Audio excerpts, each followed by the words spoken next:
So today I want to talk to you about miracles.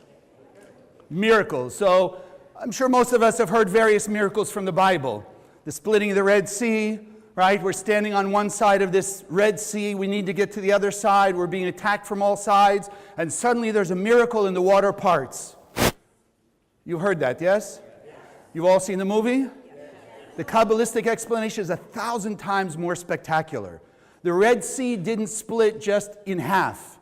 It split into 13 paths along the way. 12. 12 paths. So it's even more powerful. Then you have manna from heaven. 40 years in the desert, we're supplied with food out of heaven. Pretty miraculous. No, that's what they tell us. Unfortunately, we tend not to believe it. Why? Because what we define as a miracle is something supernatural, something beyond our understanding. So we can't grasp it. How could it be this food or whatever falls out of heaven and we collect it every day? And not only that, anyway, for those of you who may own a restaurant, I'm sorry to tell you, but the manna from heaven was just like a dough. But they said whatever taste, whatever flavor you wanted, that's what it tastes like. So if you were in the mood for Chinese food and you ate the manna, it tasted like Chinese food. If somebody sitting right next to you took from the same manna and they wanted steak and potatoes, it tasted like steak and potatoes. So we say, yeah, who can understand that, right? So then we get into the miracles of the day. So today you hear of miracles, people who are diagnosed terminal, and all of a sudden out of nowhere, into remission. What a miracle. Fantastic. There's an earthquake. I grew up in California. Earthquake, building collapses. And people dying, and somebody saved underneath the rubble because the way the building collapsed happened to leave them a little space. So we say, wow, miraculous. Why do we consider it miraculous? Because it's something we can't grasp. It's something that for us is not usual. And that's what we tend to define miracles as, the unusual or the supernatural. But I want to shift your consciousness today. And I want to start with a story about my teacher, Rav Berg. Many years ago, in LA, when I was teaching there, a student came to the Rav, and he says, you know, I had this miracle. He was so excited. Says, the Rav looks at him. You have to understand the Rav, and I know, unfortunately, he's no longer in the physical world, so most of you haven't seen him even, no less met him. But he was, well, he is, I guess I have to still say, just really beyond all the limitations that we tend to have. So he looks at the student describing this big car accident that he was in, and the car rolled over and whatever, and he came out without a scratch. And he's coming to the Rav to tell him this great miracle. And the Rav looked at him and says, that's great. He says, but you know what? I had a bigger miracle. The student is, really, a bigger miracle? What happened? He says, nothing. Got in my car, drove here I am. You can imagine the confusion. But what is the Rav teaching us? And this is the way the Rav is. He makes us stop and think. Because as we say, consciousness is everything. So if we're not conscious of the way we perceive ourselves in the world, we can't change it. So what is he really teaching us? What was the message the Rav wanted to get across to the student in particular and to all of us through the story? That what we consider miraculous, or what we would like to have, peace, harmony, protection, joy, love, all those good things, they're not miracles. That's the key. They're not miracles. To be saved from a car accident is not a miracle. To be saved from an illness is not a miracle. That's the lesson, and that's what I want us to hold on to this morning and start to infuse in our mind. If we just start with a simple concept, and sometimes the more simple it is, the harder it is to grasp or remember. God is perfect. Whatever name you want to give God, we'll just call it God, the Creator. Infinite perfection, infinite power, infinite wisdom, all-knowing. If God is perfect, the Creator is perfect, then what's the only thing the Creator could create? Has to be perfection. The Creator, being perfect, cannot create imperfection. So then if you look around the room and you look around the world, what the Kabbalists teach us and what we're here this morning to keep in mind is everything's already perfect. The world, the physical world, is absolutely perfect. Do you know that the scientists Because the physical world is perfect, they can go back thousands of years and tell us the position of all the stars and the planets. Because everything works in a perfect symmetry, in a perfect cycle, in a perfect system. Now comes the harder part. If God is perfect and God created us, then we also have to be perfect. That's our true nature. We are pure and perfect beings of the light. That's why I keep reminding us every now and then, I am a pure and perfect being of light. Because if the Creator is pure and perfect, and I'm in the image and likeness of God, then I'm also pure and perfect. I have to be. I have to be. And so I'd like to remind you, I am a pure and perfect being of light, and I'd like you to say that. Louder, like you mean it. Right, like our consciousness. We have to keep reminding ourselves day in and day out. Because let's be honest, what do we say to ourselves most of the time? I'm not so pure and perfect. I made this mistake, I did that wrong thing. It doesn't have to be major, but it's anything. I'm a stupid little mistake. So what's going on in my mind? Stupid, not good, not right, whatever it may be. So like we said with the scales, we have to outweigh that. We have to keep reminding ourselves, yes, I am in the image and likeness of God. I have the capability to express all the beauty, all the perfection, all the powers that God gave me. I have that power. When you go back to our cell phone, when you buy a cell phone, assuming that it's working, what power does that cell phone give you? The power to call basically anybody on earth who has a cell phone. Right? It's not you and me per se. We're the users of the cell phone. But by buying the cell phone, we now have the power to communicate with people all over the world. So in the similar way, when it says we're in the image and likeness of God, we need to remember, therefore we have those same powers that the Creator has. We are not the Creator, but we are sparks of the light of the Creator in physical form. That's what makes us miraculous. You and I are the greatest miracles of creation. But we tend not to think that way. We tend to give more power even to science. 21st century science, high technology. I mean, can we really understand a cell phone? Can we understand a computer? Can we understand some of these things that the scientists are telling us or technology we have? No, I don't know. I can use it, but I don't understand it. So if I can't understand that, well, how can I understand the universe? How can I believe I have the power of God inside me? But that's the key. That's the key. It's to understand, if you go back to the code called the Bible, human beings are the highest creation. Everything was created in the first 5.5 days, and then human beings were created. Read your Bible. The heavens and the earth, the stars and the planet, the sun and the moon, all the plants and animals, everything else were created, and then in what they call the Garden of Eden, then Adam and Eve were put there. But you want to know something even more powerful? Do you want to know? Yes. Okay, good. According to the Kabbalists, the Garden of Eden, the plants and the animals, the stars, everything did not move. They were in suspended animation until Adam and Eve were put into the Garden of Eden. Till human beings came on earth and we activated all of creation. So it's not only are we the highest and pinnacle of all creation, but the whole purpose of creation is for humanity. For you and I to be able to come here and be co-creators with God to manifest the perfect world.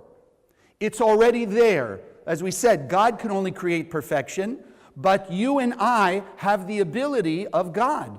We have the capability. Do you know there's plants, animals, do they have self-consciousness? No.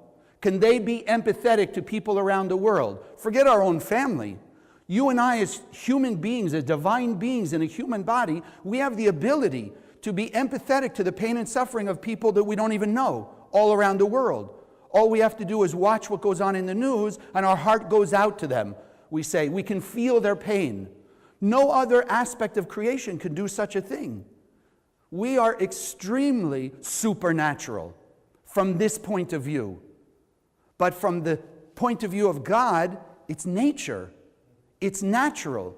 We as human beings, God incarnate in this physical body, we have the ability to turn all chaos to harmony and order. Wouldn't you think God can do it? Why, years ago perhaps, or whatever, before Kabbalah, why did we pray to God to bring peace and harmony to the world, or some greater blessing to my life, to our life? Why? Because we assumed that God had the power to do that. So if we are in the image and likeness of God and we have those powers, then we don't have to look to God to do it. We can do it. That's the power God gave us. Like they gave us the cell phone. I don't have to go to the cell company and say, could you make this call for me?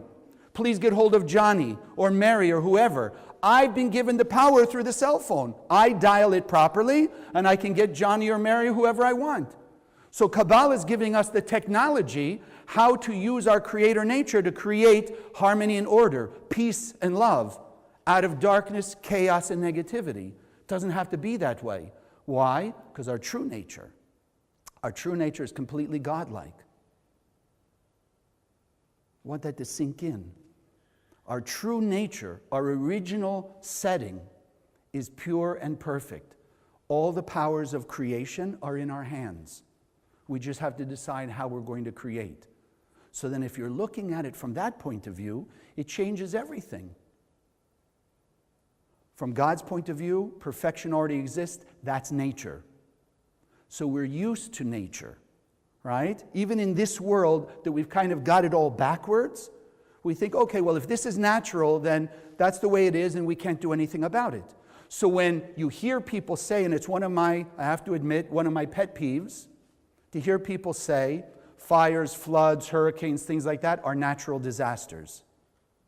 Because once you say they're natural, then what could you do about it, right? It's just part of nature. You follow? This is how our brain shows us the wrong thing, tells us the wrong thing.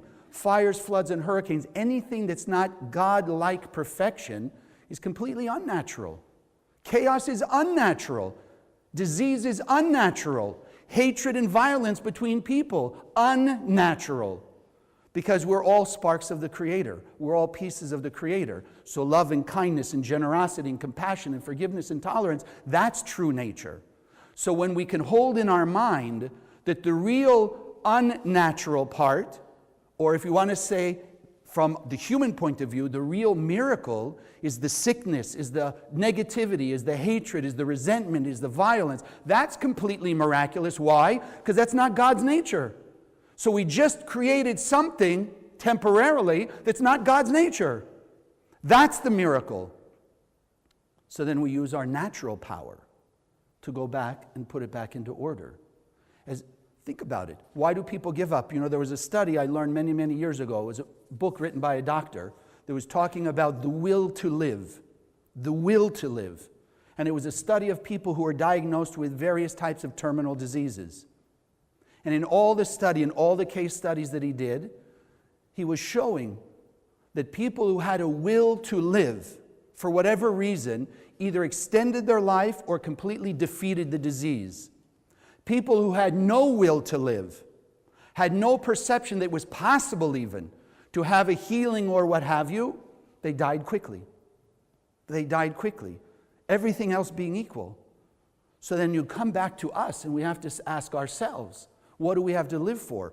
What do we believe? So if we believe health and vitality and peace and protection and prosperity is the nature that we've been given, then it's our job to then reveal that, to unwind whatever chaos we've created through false beliefs. And that's why, again, we're reminding ourselves daily, at least here every Sunday, and I hope you're doing it daily, of our perfection. I am a pure and perfect being of light. I have to keep reminding myself. I put a little note over my mirror.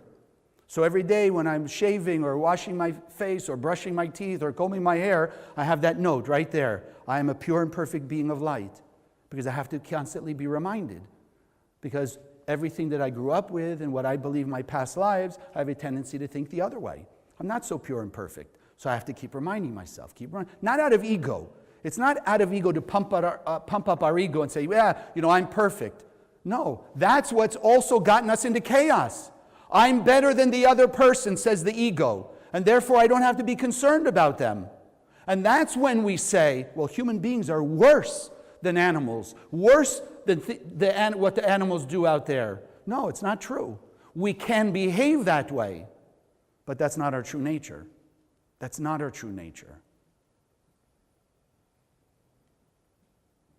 I want that to sink in. Our true nature is God-like. Miracles should be natural. If we can hold the thought that health is truly our nature, our God-given nature, then when a person's not healthy, it should be natural to become healthy. It shouldn't be an exception to have a healing. It should be the rule. When two people are fighting, we should see that as the exception. That's the unnatural. Nature says, the true nature, that we love each other. That's why the ultimate of every spirituality is love your neighbor as yourself. To understand we're all interconnected. We are all one. That there should be no distinction in my consciousness between me and you. But that's not easy. It's not easy because my five senses tell me, no, you're different. You're sitting over there and I'm over here. Even with my own family, I can look at them and I say, well, they're not me. So it's easy to have that disconnect. And here we're learning, no, there's no difference between them and me. They're like my fingers. You're like my fingers and my toes, part of me. So then whatever I want for myself, the goodness and the kindness and all those things, I need to extend to you and to everybody else. Because I want good, so the only way I get it is by extending to you. That's the beauty of this system. Whatever I want for me has to first be shared with you. So imagine if every human being thought that. Even you want to say out of greed, even out of their own selfishness, they say to themselves, I want all the blessings God gave to me and I want them now. So the rule is the only way I can have it is by extending it to everybody else. So what would the world look like? Imagine if everybody were extending love and kindness and forgiveness and tolerance to everybody else, then we would have peace on earth. That's what's supposed to be. That's the original nature. There's a very interesting verse. B'tuvo b'chol yom tamid ma'aseh bereshit. It's an Aramaic phrase. It says, in his goodness, meaning in the Creator's goodness, he renews every single day and always creation. What does it mean? It means for you and I that we have every day the opportunity to go back to the original setting, back to perfection. You know, I was thinking about it, you know, on various instruments. We have a computer or your iPads or things like that. They have the return to factory, like the reset button, right? If something goes wrong, you can push this button, it resets it back to the factory settings, right? You know what I'm talking about? Right? So the factory set up a certain basic setting, and if something's not going well, even after we put things in or used it or whatever, and we need to go back, you push the button, it resets back to its original setting. So this idea that every day there's light being infused into this world to give us the ability to recreate the world, it's the same thing. We have the opportunity every day to reset the world back to its original factory setting, which is what? Garden of Eden. Peace and harmony, love and joy, prosperity and protection, all the good things. We have the power. What we're learning now, reinforcing, it's not up to God. Miracles are not up to God, it's up to you and me. We have the power to decide. Every day you wake up, you're deciding what your day is going to be like. That's why I like the idea that we also don't think about too much. We can say it, but sometimes we say it without thinking. You ever heard somebody say, oh, got up on the wrong side of the bed today? Or you look at them and you see they're in a bad mood and you know that they're usually happy and upbeat. So, must have got out of bed the wrong side. For all my life, I've been trying to figure out which is the right side, which is the wrong side. Maybe my wife is on the right side and I'm on the wrong side. So I get out of bed every day on the wrong side. I mean, which is it? But what does it really mean to us? It means when I wake up in the morning, whatever that first thought is, that's already setting the pattern for the day. Like we say, every Sunday we have our affirmation to set the pattern for the week. Now, it doesn't mean if we wake up on the wrong side of the bed, once you wake up and realize it, every day I have the power to change it. I decide what my day is like, not them. So if somebody else, when I walk into the center, if somebody's not in a good mood or somebody's having difficulty, do I have to go into their movie? Do I have to be part of their movie? No, the opposite. I want to be able to bring them into my movie. Happiness, joy, peace, and harmony. That's what our work is, to help each other be lifted up. So it means then if we wake up on the wrong side, in 3 seconds we can turn it around to the right side. We decide. Because the Creator's energy is constantly being infused into this world. How many of you breathe every few seconds? The rest of you, I'm worried. Right? You breathe. So that means, in simple terms, metaphorically, that there's an energy of oxygen or life-giving physical air being constantly infused. So we can breathe it in, we can breathe it out, we can circulate it, etc. So if air is like that, how much more the light of the Creator? And so we're deciding what it's going to be. That's our power. We're deciding when we wake up. Consciousness is everything. Consciousness is everything. But we've got to open our mind to see the original pattern. We go back to the Bible. Every miracle you ever read about, the burning bush, you read about Isaac praying for his wife who couldn't have children, such as have children. And we say, okay, that's nice biblical stories, but maybe they're just stories. Maybe they're just lessons to teach us something. No, the Kabbalists say they are examples for us. How do we know what our potential is? Yes, we can sit here this morning and say, yes, we're created in the image and likeness of God, we have all that power, and we can say to ourselves, okay, it's a nice thought, kind of like optimism, but do I really believe it? And then comes the rest of my thinking and the rest of my life previously that told me, well, it's not that way. Chaos is natural. There's always going to be problems. People won't get along. So you just got to make do. No, the stories of the Bible teach us our potential. If one human being could achieve their perfection, they're showing us that we can do the same thing. The part that's missing from the story is the work they did. We want to just be able to wave our magic wand and have perfection. It doesn't work that way. We have to earn it. We have to work for it. But we have the capability. That's what I want us to grasp today. We have the power. We are miracle makers. But if the energy is coming every day, then we're deciding, will it be the same as yesterday? If we keep the same thought pattern, then today is going to be the same as yesterday. And if we keep the same thought pattern tomorrow, it's going to be the same. And I don't care how good your consciousness is now. I don't believe any of us have reached our 100%. That which the Creator created. So there's always more we can do. There's always a higher level. That's our work. Push ourselves past where we are today to be more loving and more kind and more compassionate and more generous and more tolerant and more forgiving. That's it. And when we do it, miracles, as we call them, will happen. I have one student recently told me, for years and years and years, had no relationship with his kids. Whatever the reason was, started taking Kabbalah classes, and all of a sudden realized he had the power to change it. So he made the phone call. He reached out. Didn't matter who did what to whom. He reached out, and suddenly there was a miraculous change. Not only in him, but in his children. Miracles happen all the time. We'll hear the stories, and then we'll say, oh, I wish that would happen to me. We'll do the work, and it will happen. If you sit here with your telephone, and you don't push the buttons, you can sit there all day, oh, I wish I could call Joe, I wish I could call Mary. Okay, great. Wishing and hoping doesn't change anything, right? Don't they say actions speak louder than words? Unless you have Siri. But you get the idea. You've got to do the action to push the buttons, and then the power of the universe takes over. We have to do the actions to push ourselves, to open ourselves to kindness and compassion and forgiveness and tolerance, and then we'll see miracles. Had another student, bad relationship. I'm sure none of you experienced that before.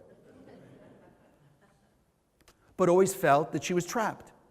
That was just the way things were. And the sad part is, when you start to look around, remember, like attracts like. So people in a bad relationship will tend to see other people in bad relationships. So they say, well, at least mine is better than that one, right? Or you look around and you say, well, everyone's in a bad relationship. What you can do, that's it. Never find something better, so she stayed. And she stayed, and she stayed, and she stayed. Until she came to think the way we're talking about this morning, and she picked herself up and she walked out. Ask her, and I'm not going to tell you who she is, but if you ask her, she'll tell you she's more empowered now than ever in her life.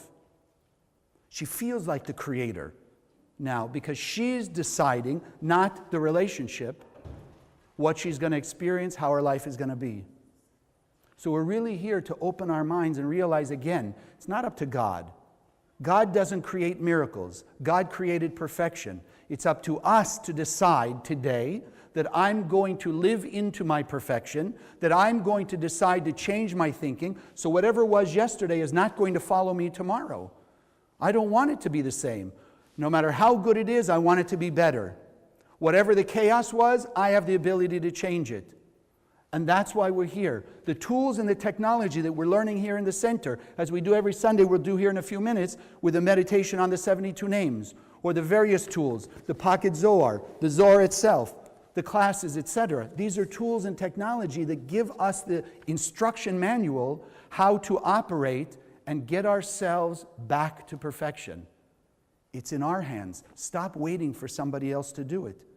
If today each and every one of us will take into our control our lives, our consciousness, our spirituality, our use of our soul, then each and every one of us have the ability, individually and collectively, to push that reset button and bring the world back to perfection, to see what God sees, perfect people in a perfect world of peace and harmony. God bless.